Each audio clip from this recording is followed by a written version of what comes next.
हो रही थी तब भारत में हुआ था नया सवेरा। 15 अगस्त का दिन था वह जब आजाद हुआ था भारत मेरा, जब आजाद हुआ था भारत मेरा।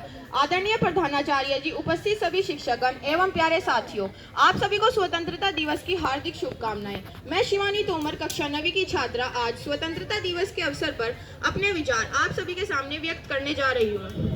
15 अगस्त 2023 को हम अपना 77वां स्वतंत्रता दिवस मना रहे हैं। जैसा कि हम जानते हैं कि स्वतंत्रता दिवस हम सभी भारतीयों के लिए बहुत महत्वपूर्ण दिन होता है और ये इतिहास में सदा के लिए उल्लेखित हो चुका है। यह वो दिन है जब भारत के महान स्वतंत्रता सेनानियों द्वारा वर्षों के संघर्ष बाद हमें ब्रिटिश शासन से आज़ादी मिली।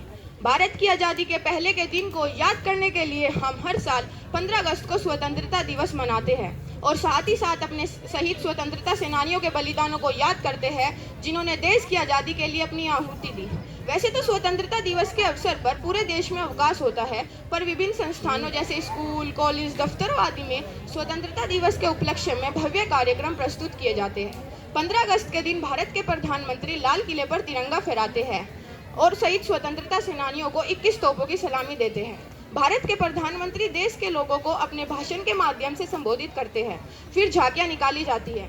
15 अगस्त के दिन देश के सभी नागरिकों को यह प्रण लेना चाहिए कि हमें अपने शहीद स्वतंत्रता सेनानियों के बलिदानों को व्यर्थ नहीं जाने देना चाहिए और इसके लिए हमें अपने अपने स्तर पर देश के विकास के विभिन्न पक्षों पर ध्यान देना होगा, जिससे हमारा देश विकास के पथ पर आगे बढ़ सके। इसके साथ साथ हमें अपनी संस्कृति व सांस्कृतिक धरोहरों को भी बनाए रखना होगा। जैसा कि हम जानते हैं कि हमारा देश अनेकता में एकता के लिए जाना जाता है, क्योंकि यहाँ अलग अलग धर्मों के लोग और अलग अलग संस्कृतियों को मानने वाले लोग रहते हैं। तो ऐसा सिर्फ भारत में ही होता है। तो इन सभी को आगे बनाए रखने के लिए जरूरी है कि हम बिना किसी जात पात, धर्म और ऐसे बंधन से मुक्त होकर एक साथ मिलकर रहे, जिससे हमारा भारत अखंड होगा। देश को आज़ाद हुए कई दशक हो चुके हैं और इस दौरान भारत हर मोर्चे पर दुनिया भर में धाक जमा चुका है। साइंस, टेक्नोलॉजी, आर्थिक, कृषि, शिक्षा, साहित्य आदि क्षेत्रों में भारत ने बहुत तरक्की की है। अंतरिक्ष के क्षेत्र में भारत बहुत आगे जा चुका है। चंद्रयान 3 एक इसका बड़ा प्रमाण है।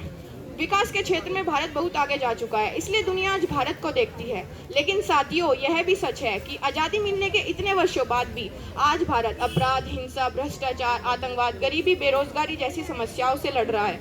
हमें एक साथ मिलकर इन समस्याओं का हल निकालना होगा।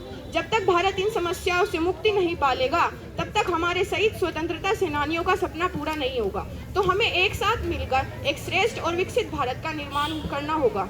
अंत में मैं कुछ पंक्तियां कहना चाहूंगी।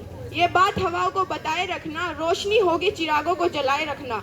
लहू देकर जिसकी हिफाजत हमने की, लहू देकर जिसकी हिफाजत हमने की, ऐसे तिरंगे को सदा दिल में बसाए रखना, ऐसे तिरंगे को सदा दिल में बसाए रखना। जय हिंद, जय भारत।